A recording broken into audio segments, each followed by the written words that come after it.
Өмнөх байнгын хорооны хурал дээр саналаа хэлж ирсэн. Яг нь ерөнхий сайд бол хүн бол одоо мега төсөл юм а гэж байгаа. Тэгээ энэ хүрээнд хүнийхээ хөгжлийн тал дээр төсвүүд их унсан байна. Ялангуяа спортын төсвүүд бол их унсан юм билий. Тэгэхээр энэ байга төсөв нь харьцангуй 1 тэрбумоос илэрсэн төсөв ерөөсөй байхгүй. Тэрийг ингээд үндсэндээ тэгэлцсэн харагдаад байгаа байхгүй.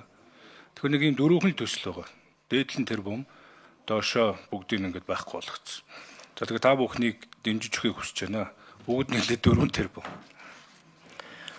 За, өөр тайлбар байхгүй болвол Ганбаатар гишүүний гаргасан саналыг дэмжих гэсэн томьёолоор санал оруулах.